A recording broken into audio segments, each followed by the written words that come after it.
Greetings, traveler. Hey everyone, in this video we're going to be taking a look at one of XQN's games. XQN has finished rank 1 in Europe many times before and was the player that I studied to get better at the game myself. So it's really fun for me now to share one of his games with you. Please enjoy. So XQN, yeah, that didn't take him long. He's like, I see elementals, click, Millhouse, let's go baby, let's go. Front rake and the damage. Yep, not much to think about. Hup, hup, hup. God, XQN plays so fast, man. I mean, I know it's turn 1, but he generally doesn't really slow down. He just gets the roll here, right? Yeah. I love it. I love it. He's like, don't give your brain time to come up with the wrong play. 5 hit. Just buy the good cards. Oh my god. He didn't lead with the 1-4. Unbelievable. Our opponent has an extra health now. Level, sell the 1-4, roll by a 2? No, just cycle the bacon. Is that better? I guess he saves the roll and then I'll quit. Yeah, no, that's way better. Now he has the roll saved, right? And 2 spells in hand. I think outside of quest meta, we can make a better argument for not just buying bacon because I don't love that. But in quest meta, it makes so much sense because he now has 2 spells in his hand. He can increase minion stats and he still has the roll, so he gets to change his shop if it's not good for quests. Ooh, scout is great, so we like that. Let's see what their quest wants us to do. Dragon Alley, Pirate, Kibler, and Dead. So he wants to do something with Alley or Pirate, so Soul Pact helps with cycling. No, he just goes with kill 12. Kill 12 makes sense. That's the easy requirement. Snicker Snack's always nice. I don't really feel that. I don't really have a, oh, Snicker Snack is always nice feeling. This is why I love watching these games. I can be a little lazier myself and just see what he's going to do. Okay. So we don't really want to buy the spell because it's too awkward. Does he roll again here? That feels like a bit of a waste. Yeah, let's just grab the banana. Up, up, up, up, up, up, up. Classic Millhouse full board. What is this toxic gameplay? All right. He does need to kill minions, right? So I'd be surprised if we're not going to buff. Oh, I wouldn't have done it, but I immediately see why he does this. He buffs the Battlecry Pirate because he's going to get Snicker Snacks. So he knows he wants to keep a Battlecry on the board. And he's trying to triple that one. So it's so easy when you see it like now, like, yeah, why wouldn't you do that? But the fact that he's very happy buying that Pirate pair, the fact that he's buffing it, it's just preparation for when the Snicker Snack comes online. The French players made a quest tier list and you think Snicker Snack was in S tier. Wow, okay. I gotta look at more Snicker Snack games then. Level for sure. Oh, Chef and Roll. I guess he did have a lot of extra gold from these pirates. I guess he wanted to see an elemental in the shop here for Wraith. Of course. Of course. That's the best card on Mill. He's happy. He's very happy. Okay. He's got the 1 gold left. Oh, double sell. Oh, because he wants 2 board slots. I don't think he necessarily like really needs the overconfidence. But I think he's looking at a buff dragon in his hand and he needs to kill enemy minions. So it makes sense to make 2 board slots. All right, we did grab that Divine Shield. Yeah, I guess there's been a lot of Feldrake usage as well. So it is pretty, it's pretty rewarding to get Snicker Snacks online with that. Feldrake has been super good. All right, so next turn we could get the snacks online. This turn's just level and buff. I just love how it's so straightforward. I would be thinking, oh, is it good enough to buy that spell? But it makes sense, right? Yeah. Here this, I think, is a little bit more obvious. The reason why the Wraith is super important, of course, is that Elementals are free on Millhouse. Tavern Tempests are free on Millhouse. And obviously, Millhouse has to pay a lot of gold to roll. So, yeah, Snicker Snacks are online. So this procs end of turn? Right? Or when do these go off? I think end of turn, right? Oh, finds the Drake immediately. Gets the triple. Checks for another triple. Of course, of course. He's looking for Bran. Interesting ordering here. I guess he's thinking... Oh, of course. Okay. Oh my god. I'm gonna go back a little bit, because when you see what happens, it's so much easier to play the game. But when you're in this spot, right? I know that I'm going to want to play Rock. So at least one of these triples, I would be semi-tempted to try to go for a 6. Which wouldn't make sense, right? I'm not saying that's right, but just the ability to see like, no, we're just going to have to grab some 5s. And the confidence that he's going to be okay if he doesn't get the specific minions straight away. It's a lot easier to play the game if you can go straight into your Rock. But when he just has the Bran and the Wraith, this is where... Oh, he's not even going to buy the dragon. Wow, how many people here don't buy that dragon, chat?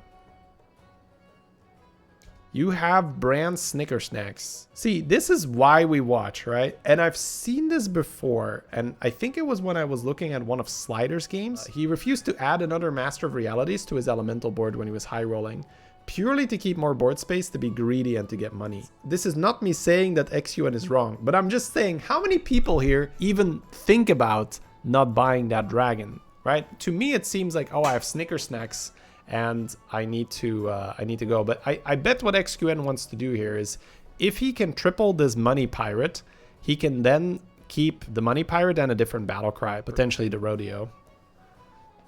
All right, proc this battle cry, or proc this thing to steal. So I bet that's one of the things that's high on his shopping list, is to find that golden pirate. So, oh, never mind. Oh, are we leveling? This feels like a leveling move. Yeah, I think he just realized I don't really want to stay.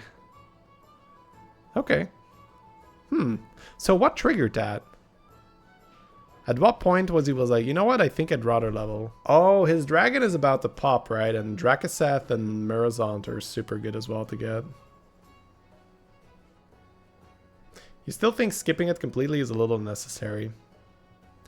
I think it's right in that this is a difficult thing to convey, but he's on turn 7 right now.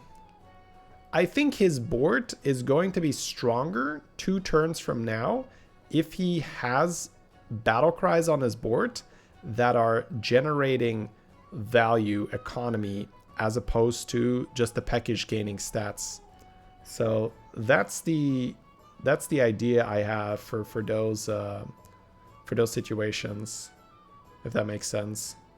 And that doesn't mean that I do it right. I definitely go, oh, okay, I'm just gonna watch it. He's going that fast. So here he wanted to, this is kind of, sorry, I'm just gonna go here. So the reason why this was interesting is, in my brain, I'm thinking, okay, I'm gonna roll with the Elemental, with the Wraith, but then you have the Genies to make the rolls cheaper. The problem is that when you play the Genie, your board is full, not really, right? But he's got 7 units, and your habit of just cycling the Elemental is now a bit weird, because you want to keep the Genie, because the Genie is pretty good with the Wraith. So he's going to get rid of the Panda instead, and only have 1 battle cry right now, and potentially end on another battle cry. But this was so much money. Ooh, yeah, we don't want to pay for that. The Peggy was nice on the board, though. The Peggy makes a lot of sense. Okay, what are we going to do now? Are we going to pay for the roll? Are we going to level? No. Okay, we're going to play the Genie. So this is interesting now, right? Does he just sell the Genie straight away, or is the Peggy out? Or the front rake? The front rake, that makes sense. Yep. But these are decisive things, right? Like, look at this. This gives me anxiety when I look at this. The fact that this decision, we can see it's difficult because he actually doesn't do it in 3 seconds, right? But the fact that he ends up recognizing, and again, right, after seeing it, it makes so much sense that front rake has just procced, it has just given the value. It's a 2218, which is good, but that Peggy is going to give insane amount of stats. These Genies are going to give insane amount of value, big stats. He's got Bran. One of them could give a Tavern Tempest. They're going to get free rerolls. So with 40 seconds on the clock and 13 gold, he has the confidence of, no, I keep the greed, I keep the Genies, just roll, go, push, and try to make a better board. Lubber's an Elemental. Are we just playing it because of that? All right. The Quillbore seems a little weak, but it's because we have Peggy that it's fine. And we're Millhouse, of course. So he is using the flames to roll, right? He's not holding the flames until the end, which makes sense. Ooh, money, money. Holy shit. Let's go. Let's go. Let's go. Rock, rock. Rockety, rock, rock, rock. Tethys. But we hold Tethys, right? Want to play that 18-18. No, we're going to sell it? Ah, this is very... Oh, Snicker Snacks. Of course. Of course. Yeah, and on the other battle cry. And he spends so much money this turn. That makes so much sense again. That's why I watch these games. This is just... These are things where I look at this and I'm like, well, I would have a very hard time to do this. I would have a very, very, very, very hard time to do this. But he's so fast. He's so accurate in his decisions that, you know, he now has a board where... Because you might look at it and like, oh, it's kind of greedy to keep the genies. It's kind of dangerous to keep the genies. But the fact that he has the genies on the board right now gives him so many rolls, so much money, that the chance that he's going to take this position to a first is now way higher than if he, one, had the Drake on the board getting buffs, or two, if he had sold genies, because you can very easily get in your own head being like, well, the genies at 4 or 5, keeping 2 of them. I am in one-shot range. I don't have any armor left. You know, I could just take 15 and die. That is dangerous. But look at how much money he has. Holy crap. He has so much money. Yeah, I think he played some spells for gold, and he had that golden pirate with Snicker Snacks and a Bran and double end of turn. It's... Yeah, let's just watch the madness now. I'm going to just see if there's anything that really stands out. So, okay, looks like we are moving towards just a full pirate comp, right? I think once he sells that... once he sells that dragon that grows with the master, I think that's a pretty clear indication that he just wants to use this wraith as economy to roll. And that kind of makes sense because he has this huge busker for now because of Snicker Snacks. So I would assume that at some point we're going to use a mutinous spell to get rid of that. Yeah, we're going to taunt the brand. That makes sense. At some point we're going to use a mutinous spell to get rid of the thing. But this is such a cool setup. He's using the Tethys for gold and then the Wraith for rolls. So he can buy every elemental from the shop now because it's going to help make the rolls cost 0. Ooh, rock. Wait, are we thinking about doing something else now? I'd be interested to see. Is a rock just getting sold? Yeah, Peggy's out. Okay. So he wasn't interested in the Drake plus Master interaction, but he is interested in rock. And rock makes a lot of sense because every time he plays a elemental to roll, he's now also buffing his board. God, this is so hard to do. Ends on another battle cry, sure. But above the shop, yeah, happens.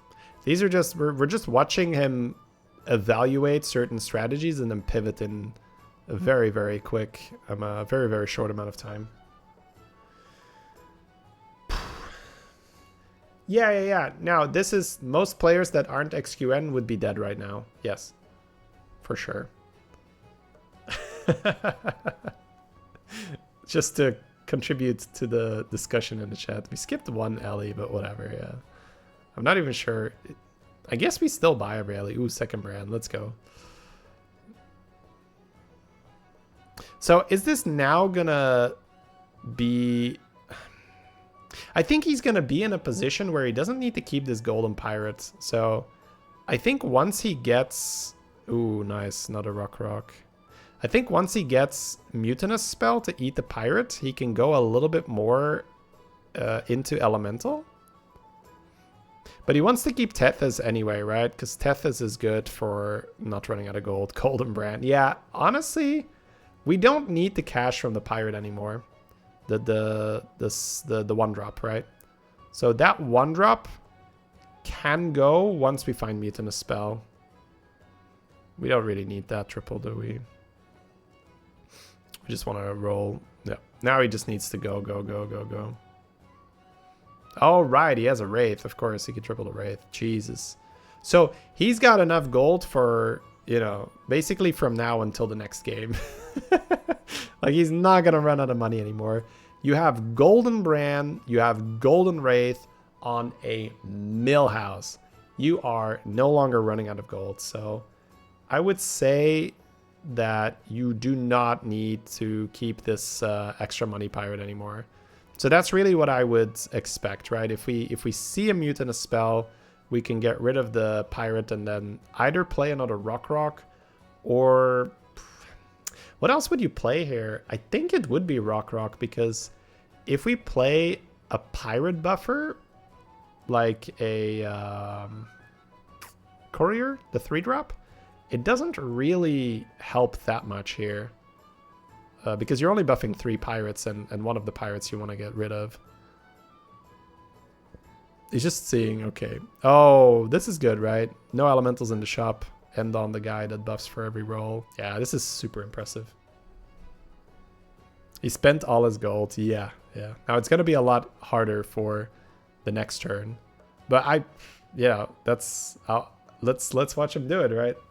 Let's watch him spend all his gold. This is just beautiful. Millhouse is such an incredibly difficult hero to pilot properly, and we're seeing it done now. This is also a very, very advanced build where he has the Tethys for money, and then he has this, I love how he just has the Matadors just ready. So he has the Tethys for money, but he has the Wraith for rolls. So this is a beautiful hybrid where he knows that he gets a lot stronger if he has both the benefit of getting the additional money from the Tethys, but also getting the rolls from the Wraith. But now that he has Golden Brand and he's so rich, I would say the Tethys is less important. I think that now that he has Golden Wraith, Golden Brand, you can quite easily play without a Golden Tethys and not run out of money. Now again, this is XQN, so he plays so fast that maybe without the Tethys, he was actually still run out of money. All right, we see him miss a few rolls here, which is great, right? Because at some point, you have to realize that you have so much money. Oh, there's a mutinous. You have so much money that it's not required for you to maximize every roll. Yeah, look at this, right? Especially with a Golden Tethys. This is so good for me to see. He just doesn't give a shit anymore about his Wraith. At least not right now. He's got so much cash. That those rolls are not really required. He's just cycle. Get a few rolls in here and there. Sally, let's go. Scout, will he still buy that? I'm guessing. Oh, wow. We're at the point where we're buying shiny rings. Shiny ring is when you say, I have way too much cash. Please take my money. Once you start buying shiny ring, it's like, I've got too much money. Please take some of my money. Oh my god, and he's right. He's right, chat. He has too much money. Woo. Let's go. Yeah. But ooh, I guess we're gonna sell for that shield, right? Shield the gambler, the dealer. Yeah. Nice. Perfect. Use this extra money for that. We bought a straight shot, but we're not ending on it. We're not using our roll here because we might end on an elemental then, and we want to have the shop be clear of elementals. So we have that mutinous in the hand, but he rolled a double end of turn spell. He spent his gold again, by the way. He didn't sell the pirate, by the way. Yeah, but I think that he has that double end of turn proc, so he wanted to milk the pirate for at least one more turn. But I'll put it this way. He's going to use the mutinous spell on that pirate when he has something that he would like to play. So he's got a queen in the hand, he's got a matador in the hand, which is also why it's so insane to watch this, right?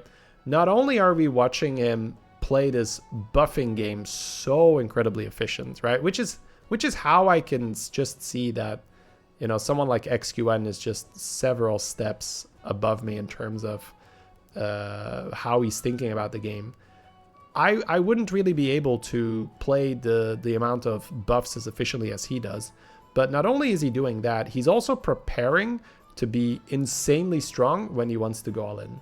So having the Matador and the Manted Queen in hand means that he is not going to be in a position where he suddenly has only 5 real combat units and doesn't have anything to jam. So the Mutinous is perfect because normally you would have to sell out of this busker. And I do think it's the busker that's sort of the extra unit. I wouldn't be surprised if he buys another Mutinous and holds that so that he can use it for, you know, playing another Matador or Queen or something like that. Oh my god, the procs. This is where, okay, the reason why he's wasting so much time here is he's calculating, does it make sense for me to buy this whole shop to gold on the Matador? Oh, he doesn't mind big Sindore. Whoa.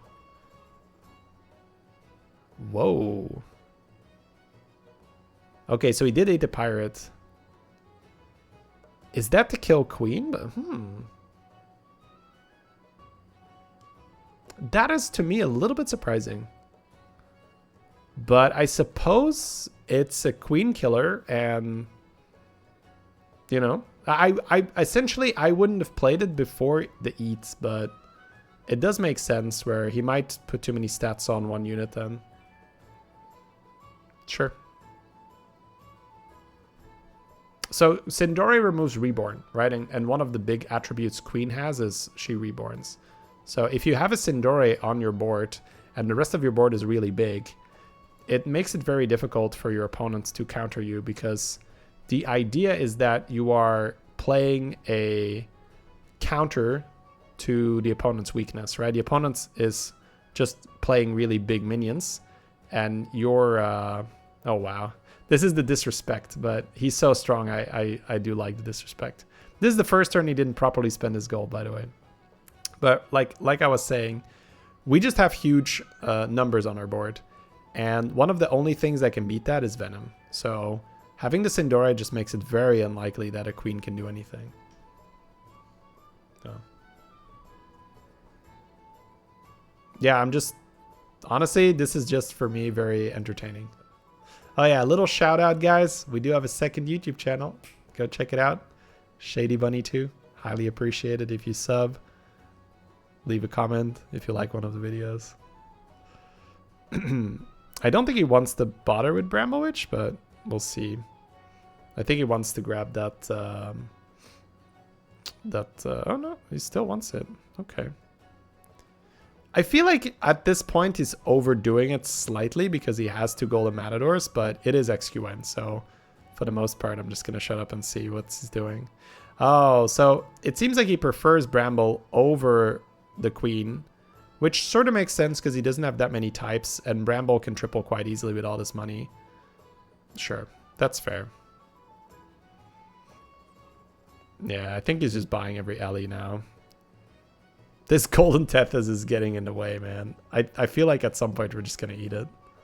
It's filling his hand with cards when he wants to just buy cards and go, yeah.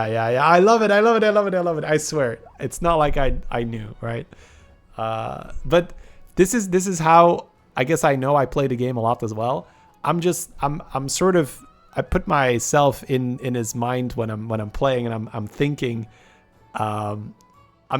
man, I want to just like buy 3 cards from the shop. But I know that the Tethys is going to be like, here's some pirates. And I'm like, get the fuck out. I've got too much money. So I doubt in the moment that I would have the same presence of mind to be able to eat it and not care. Right, but the fact that I'm watching the game and I can sort of get into the mentality of, oh, I think it's correct, as weird as it sounds, to just eat the Tethys. Because he's not running out of money. He's got Golden Brand, Golden Wraith. He's just, you know, like, he would have to have a really, really, really bad turn to run out of money. And even if he runs out of money, he's still going to get a phenomenal turn. So, and also now he gets to play Matador and buff the Matador, which makes a lot of sense as well. So yeah, just fantastic. I love it. Yeah, this is the part where he's like, oh god, just buy anything. Too much gold, buy anything. Hold the Mutinous. Boom, here we go. There we go. Yeah. Okay. So, because we play the other Matador now, I would expect one of the things to get eaten now, or we sell out of one of our other tech cards. But now it's a little interesting because the Sindore, we talked about why we like that, right? Exactly this. Exactly that. Right there. You saw it. Just Queen, Reborn. I don't think so. Get the fuck out. Right? And then does he just like eat a rock, eat a reroll, eat the pirate? It's a bit weird. Eating the pirate could make some sense. He's not going to run out of money because the pirate doesn't really give him money, but it is his biggest unit. But I'd be interested. Do we just eat it? Oh, fluidity in the shop and hold. Yep, that makes sense too. Fluidity in the shop and hold. That makes sense. There we go. He does have less money now, right? It does need to be said. He can't go super don't pay attention to anything right now. He does need to pay a little bit of attention to his rerolls because he's not getting those pirates anymore. But yeah, look at that chop. Okay, he's fine. Here we go. Money. Play a triple. The elemental alone is so many rolls. Queen in the hand, maybe, but there we go. Yeah, but now he does want to try and maximize his rolls. Ooh, we can mutinous the guy that gives the spell guy does the fungus. He's not gonna do it. Okay.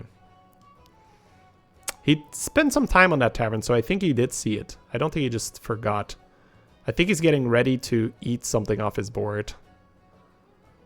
So maybe we are gonna eat that rock here. Ooh, getting out of Millhouse. Sneed. He's getting ready to full all in. Yeah. I wouldn't be surprised if we eat rock this turn then.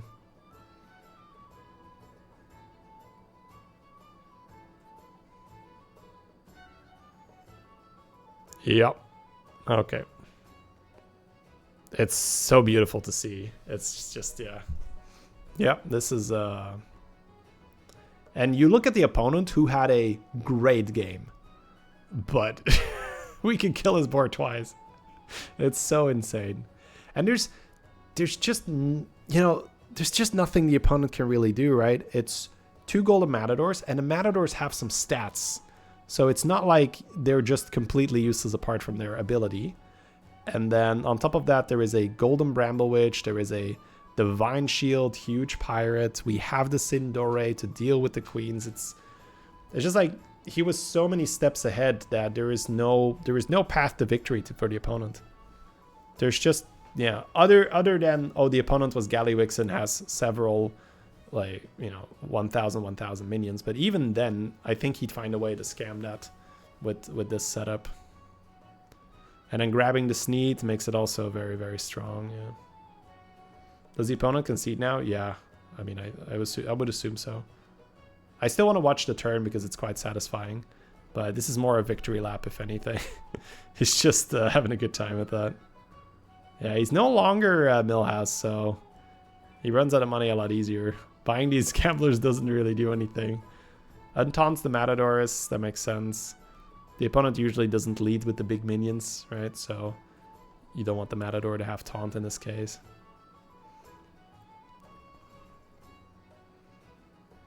Yeah, that was one hell of a game to see. He also no longer has Rock. No, but he does have Golden Wraith, so elementals are good. Oh, I like that. He takes a moment to do some positioning stuff. So I guess he looked at the opponent's board, and then as he is doing this little victory lap, he's just figuring out where should my units go, because anything I'm spending my money on right now is so useless. It's just, you know, whatever. I'm just making my board attack in the right order. It's cool that he killed off Tethys Rock, but he kept the Bran. Yeah, Golden Bran is absolutely ridiculous. Yeah, the opponent did leave. You can see by the portrait. The portrait's Kel'Thuzad now. Yeah, just killing 2 things. Just removing Reborn and all that, it's so useful. Okay. All GG. GG. Millhouse is absolutely one of the heroes I need help with. So while it's still very difficult to even replicate partially what XQN did here, it's good to see what's possible. So even if you do it to a lesser degree, it's still going to be quite strong.